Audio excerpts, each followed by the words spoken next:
Tiga. Assalamualaikum warahmatullahi wabarakatuh. Waalaikumsalam warahmatullahi wabarakatuh. Salam sejahtera bagi kita semua. Pertama-tama saya ucapkan terima kasih kepada Bapak Jubaidi selaku dosen pengampu mata kuliah pengantar bisnis. Perkenalkan, kami dari kelompok 5 akan mempresentasikan makalah dengan judul Koperasi yang beranggotakan saya Dwi Oktaviantika, 2 Dea Aulianti, 3 Nadia Rena, 4 Siti Khairunisa, 5 Nur Samsah. Baik, langsung saja pemateri 1 akan disampaikan oleh saya sendiri. Koperasi, pengertian koperasi itu ada 3. Menurut undang-undang dan menurut umum, menurut para ahli, koperasi menurut umum adalah badan usaha yang memiliki anggota dengan tugas dan tanggung jawab masing-masing. Setiap anggota dari koperasi juga berhak mengeluarkan suara yang sama dalam pengambilan keputusan berdasarkan mufakat dan musyawarah. Landasan asas dan prinsip koperasi. Landasan koperasi menjadi sarana untuk mencapai masyarakat adil dan makmur. Koperasi tidak lepas dari landasan hukum. Landasan koperasi ada 3, yaitu landasan ideal Pancasila, 2 landasan struktural Undang-Undang Dasar 1945, 3 landasan operasional Pasal 33 Undang-Undang Dasar 1945. Asas koperasi. Bagi koperasi, asas gotong royong berarti bahwa ada koperasi terdapat kesadaran, semangat bekerja sama, dan tanggung jawab bersama terhadap karya tanpa memikirkan kepentingan sendiri. Sedangkan asas kekeluargaan mencerminkan adanya kesadaran dari hati nurani manusia untuk mengerjakan segala sesuatu dalam koperasi oleh semua dipimpin oleh pengurus. Prinsip koperasi. Pedoman bagi koperasi dalam melaksanakan nilai-nilai koperasi dalam praktek. Dikemukakan 7 prinsip koperasi yang dikembangkan oleh koperasi modern. Pertama, didirikan tahun 1844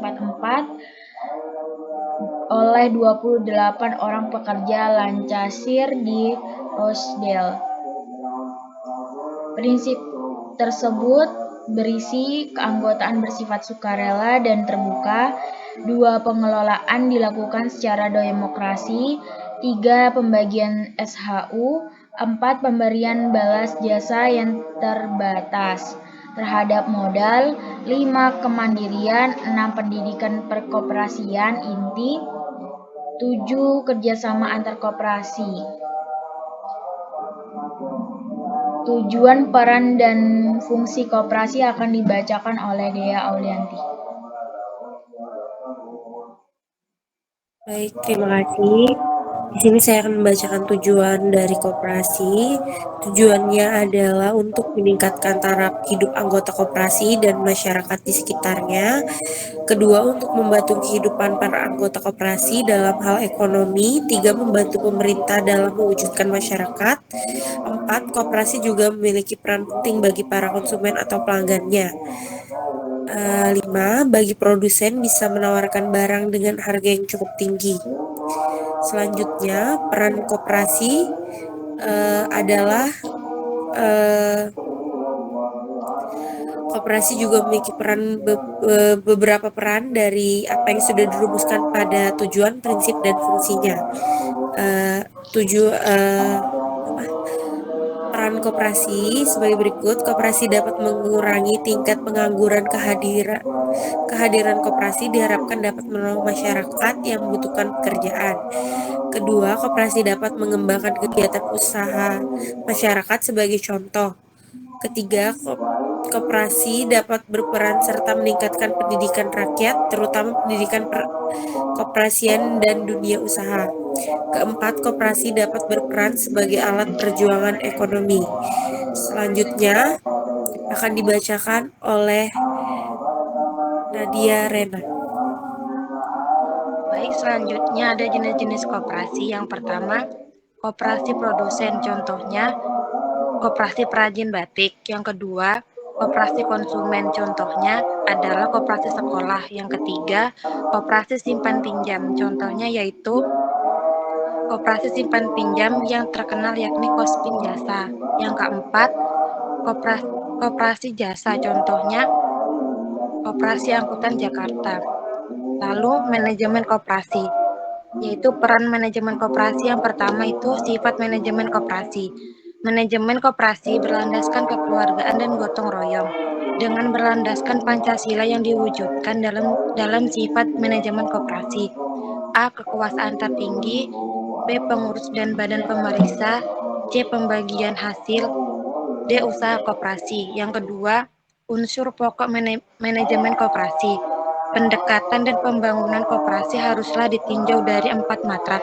4 matra tersebut adalah, yang pertama, koperasi adalah suatu proses, yakni koperasi rentetan pertumbuhan dan perkembangan. Yang kedua, koperasi sebagai metode, yakni pembangunan koperasi menempuh cara-cara yang terencana di atas disiplin, teratur, dan berkesinambungan dengan asas swadaya. Yang ketiga, koperasi sebagai program, karena pembangunan koperasi menyentuh kepentingan masyarakat kecil baik dari daerah, perkotaan ataupun perdesaan. Yang terakhir, koperasi suatu gerakan. Pertumbuhan dan perkembangan adalah cita-cita kemasyarakatan yang ingin diwujudkan bersama-sama.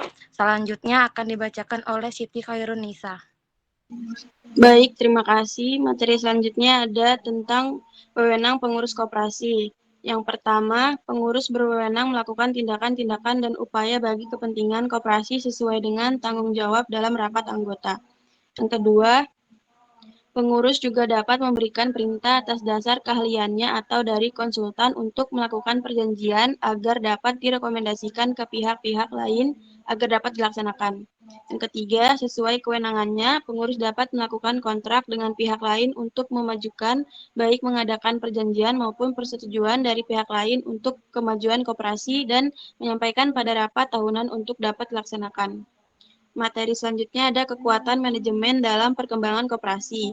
Yang pertama, ada peran anggota. Anggota dalam sebuah organisasi koperasi adalah sangat penting dalam pertumbuhan dan perkembangan koperasi. Yang kedua, ada kekuatan manajemen koperasi. Konsekuensi manajemen koperasi bersifat demokrasi itu adalah membina dan mencerdaskan anggota khususnya dan anggota masyarakat pada umumnya, terutama mengenai tata kehidupan berkoperasi itu sendiri. Yang ketiga, ada masalah anggota dalam manajemen koperasi. Yang keempat, ada sumber daya manusia, sangat penting dalam koperasi. Yang kelima, manajemen menciptakan kesejahteraan. Ada kalanya anggota akan keluar dari koperasi karena tidak tercapainya kesepakatan ataupun terkait kesejahteraan anggota, sehingga manajemen koperasi harus kuat dalam pengelolaannya, baik itu dalam pembinaan keanggotaannya ataupun dalam bidang usaha yang dijalankan. Selanjutnya ada usaha koperasi dipengaruhi beberapa faktor. Yang pertama ada faktor efisiensi proses usaha. Yang dimaksud fungsi efisiensi proses usaha adalah fungsi pembelajaran, akuntansi, dan administrasi. Yang kedua ada loyalitas anggota. Yang ketiga ada penawaran yang cukup. Yang keempat ada pesaing. Yang kelima ada harga eceran.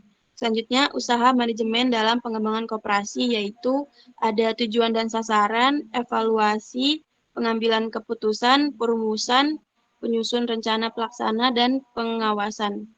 Selanjutnya materinya akan dilanjutkan oleh Nur Syamsyah. Baik, terima kasih. Selanjutnya adalah manajemen modal kerja. Yang pertama adalah manajemen kas. Kas termasuk uang simpanan di bank yang setiap saat dapat dipergunakan. Yang kedua ada manajemen piutang. Piutang terjadi karena adanya transaksi penjualan kredit. Yang ketiga ada manajemen ketersediaan barang. Persediaan barang banyak kaitannya dengan kegiatan penjualan dan produksi yang mempunyai pengaruh langsung terhadap rentabilitas koperasi. Lalu selanjutnya unsur-unsur manajemen dalam koperasi. Yang pertama adalah penciptaan situasi dan kondisi yang kompetitif dalam lingkungan kerja koperasi. Dua, peningkatan partisipasi yang mencakup peningkatan pendidikan dan pelatihan untuk mendapatkan tenaga kerja yang siap pakai. Yang ketiga, peningkatan partisipasi melalui perbaikan berbagai pelaksanaan tugas yang dengan pendekatan manajerial maupun teknikal. Lalu, adapun letak perusahaan dan jenis-jenisnya. Pengertian letak usaha. Perusahaan tempat kediaman perusahaan, tempat perusahaan melaksanakan kegiatan sehari-hari atau biasa disebut dengan TKP. Letak perusahaan yang dipengaruhi faktor-faktor ekonomi. Lokasi perusahaan jenis ini pemilihannya dipengaruhi oleh banyak faktor ekonomi, seperti faktor ketersediaan tenaga kerja, faktor kedekatan dengan pasar, ketersediaan bahan baku. Lalu faktor-faktor pokok penentu pemilihan lokasi industri. Letak dari yang pertama adalah letak dari sumber bahan mentah untuk produksi. Yang kedua, letak dari pasar konsumen. Ketiga, ketersediaan tenaga kerja. Keempat, ketersediaan pengangkatan atau transportasi. Lima, ketersediaan energi. Lalu jenis-jenis perusahaan. Perusahaan adalah tempat terjadinya kegiatan produksi dan berkumpulnya semua faktor produksi. Lalu perusahaan industri dan manufaktur. Jenis perusahaan yang bergerak di bidang pengolahan bahan baku menjadi bahan setengah jadi atau jadi sehingga dapat dijual kepada konsumen. Kedua, perusahaan jasa. Jenis perusahaan yang menjual dan membeli jasa kepada pelanggan atau masyarakat seperti bank, asuransi, transportasi, kantor akuntan, dan lain sebagainya. Yang ketiga, perusahaan barang. Jenis perusahaan yang usaha utamanya adalah membeli suatu barang dan kemudian dijual kembali kepada pelanggan. Peran seorang manajer dan motivasi karyawan. Peran seorang manajer. Manajer adalah seorang anggota organisasi yang menjadi pemimpin menjalankan suatu tugas tertentu, sedangkan manajemen adalah suatu proses yang meliputi perencanaan, pengorganisasian, pengarahan, dan pengawasan yang dapat diwujudkan. 7 tahapan untuk menuju seorang manajer. Yang pertama, mau bekerja keras. 2, pandai bekerja sama dengan orang lain. 3, penampilan yang baik. 4, yakin. 5, berpendidikan. 6, ambisi untuk maju. 7, pandai berkomunikasi. Lalu, peran dan tantangan seorang manajer.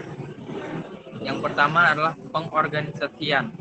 Fungsi pengorganisasian adalah suatu kegiatan pengazimizan pada sumber daya manusia dan sumber daya fisik lain yang dimiliki perusahaan untuk menjalankan rencana yang telah ditetapkan serta menggapai perusahaan. Yang kedua, perencanaan, planning. Fungsi perencanaan adalah suatu kegiatan membentuk tujuan perusahaan yang diikuti dengan membuat berbagai rencana untuk mencapai tujuan yang telah ditentukan tersebut. Yang ketiga, pengarahan. Fungsi pengarahan adalah suatu fungsi kepemimpinan manajer untuk meningkatkan efektivitas dan efisiensi kerja secara maksimal serta menciptakan lingkaran kerja yang sehat, dinamis, dan lain sebagainya.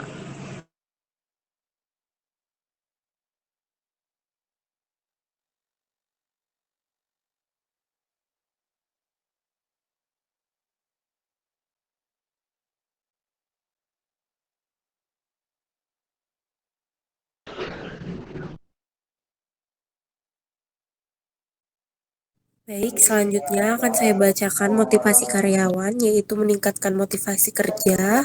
Memberi motivasi merupakan salah satu bagian dari fungsi manajerial, yaitu dalam aspek pengarahan. Secara umum, motivasi dapat didefinisikan sebagai serangkaian karakter dalam diri manusia yang menyebabkan orang berperilaku dalam cara tertentu. Motivasi dibagi menjadi 2 kelompok, yaitu motivasi ekstrinsik yaitu bentuknya dapat berupa imbalan ataupun hukuman reward dan punishment. Jadi, jika seorang bekerja dengan sungguh-sungguh, maka akan mendapatkan reward berupa kenaikan gaji atau kenaikan jabatan. Yang kedua, motivasi intrinsik merupakan keinginan yang berasal dari dalam diri para pekerja yang berasal dari dalam diri sendiri. Misalkan seorang bekerja ingin mengembangkan perusahaan lebih maju karena mungkin seseorang bekerja itu sudah sejak lama bekerja, mulai dari merintis di perusahaan hingga maju. Selanjutnya, implementasi motivasi yaitu finansial, pendapatan langsung, insentif, dan tunjangan. Untuk non-finansial yaitu lingkungan kerja serta kepuasan kerja. Baik, terima kasih. Saya kembalikan kepada moderator. Baik, kami telah membuka sesi pertanyaan dari 3 orang teman kami. 1. Sebutkan apa saja landasan koperasi yang akan dibacakan jawabannya.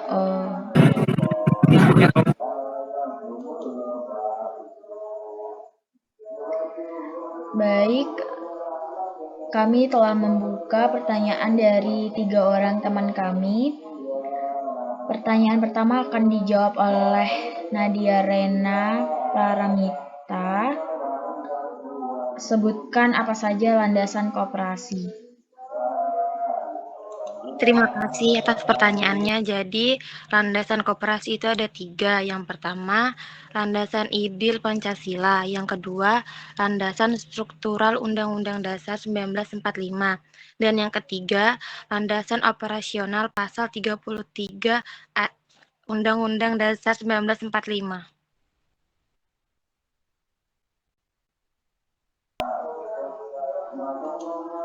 Selanjutnya pertanyaan kedua, apakah koperasi itu penting yang akan dibacakan oleh Siti Hoirunisa? Terima kasih atas pertanyaannya. Menurut saya, koperasi itu cukup penting karena koperasi menjadi salah satu badan usaha yang memiliki peranan penting dalam perekonomian di Indonesia. Karena koperasi memprioritaskan anggotanya untuk kesejahteraannya. Dan koperasi juga semaksimal mungkin memberikan kontribusi untuk masyarakat di sekitar. Sekian. Baik, pertanyaan ketiga, bagaimana cara meningkatkan kinerja koperasi dalam perekonomian yang akan dijawab oleh Nur Syamsyah. Ya, baik. Terima kasih. Salah satu cara untuk meningkatkan kinerja koperasi adalah dengan menerapkan strategi building capacity, yaitu serangkaian strategi yang ditujukan untuk meningkatkan kinerja koperasi yang efisien, efektif, dan responsif.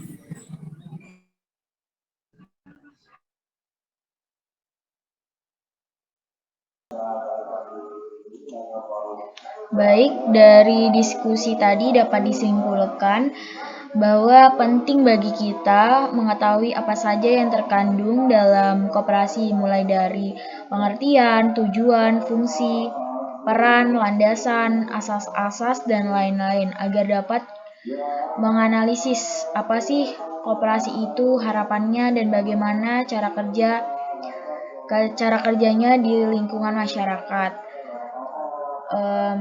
Baik, karena kami telah mempresentasikan makalah kami, tibalah di penghujung presentasi kami. Saya sebagai moderator izin pamit undur diri. Sekian, terima kasih. Wassalamualaikum warahmatullahi wabarakatuh.